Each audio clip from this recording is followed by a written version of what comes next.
जहां पे धान घोटाले मामले में सरकार का बड़ा एक्शन देखने को मिला है। मार्केटिंग बोर्ड के 38 मंडी सचिव को चार्जशीट किया गया है। सभी पर गेट पास काटने में अनियमितता का आरोप लगा है। कई जिलों में धान घोटाले की शिकायत मिली थी, जिसके बाद ये एक्शन लिया गया। करनाल, यमुनानगर, फतेहाबाद का ये जो फर्जीवाड़ा है वो सामने आ चुका है। मिलर्स के खिलाफ भी आपको बता दें केस दर्ज हो चुका है।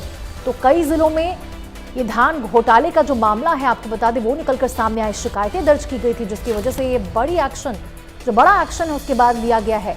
चंडीगढ़ से आपको बता रहे बड़ी खबर, धान घोटाले मामले में सरकार ने बड़ा एक्शन लिया है। मार्केटिंग बोर्ड के 38 मंडी सचिव को चार्जशीट किया है।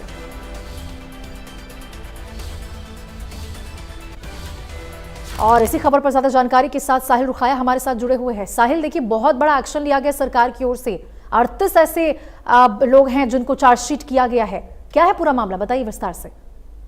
रोशनी, हरियाणा में धान घोटाले के मामले में नायब सरकार का एक बड़ा एक्शन जो है वो देखने को मिला है। प्रदेश सरकार की ओर से मंडी बोर्ड के 38 से 39 मंडी सचिवों को चार्जशीट कर दिया है। इनके खिलाफ शिकायतें मिली थी कि इन्होंने जो है गेट पास काटने में अनियमितताएं बरती और उसके बाद डीसी जो डिप्टी कमिश्नर थे उन्होंने इस मामले में रिपोर्ट जो है वो सरकार को सौंपी। प्रारंभिक रिपोर्ट में सामने आया कि जितने भी मंडी सचिव जो चार्जशीट की गए हैं इन्होंने इलीगल तरीके से गेट पास काटे और धान घोटाले में इनकी जो है इन्वॉल्वमेंट थी।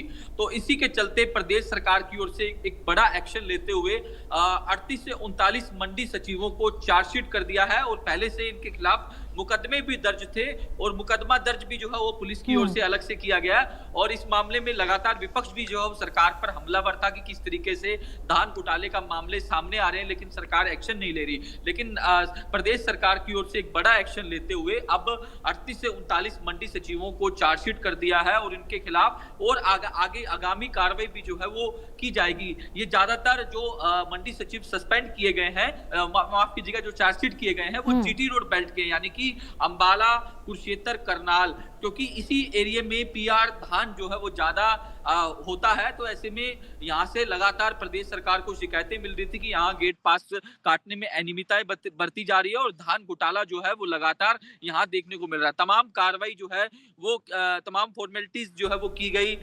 जो अधिकारी थे उन्होंने भी अपने लेवल पर जांच की। जांच के बाद ये पूरी की पूरी जो जिस तरीके से जांच चली और उसके बाद मुख्यमंत्री नायब सिंह सैनी के संज्ञान में जो मार्केटिंग बोर्ड के तमाम अधिकारी थे उनकी ओर से संज्ञान में लाया गया कि ये अधिकारी जो है इन्होंने गड़बड़ी करी है। तो ये बताइए साहिल कि कौन-कौन से वो जगह है जहां पे ये फर्जीवाड़ा का मामला जो निकलकर सामने आया और शिकायतें लोगों के द्वारा दर्ज की गई थी? क्या बहुत पहले ये शिकायत की गई थी या हाल फिलहाल शिकायत की गई और जिसके बाद ये बड़ा एक्शन लिया गया है?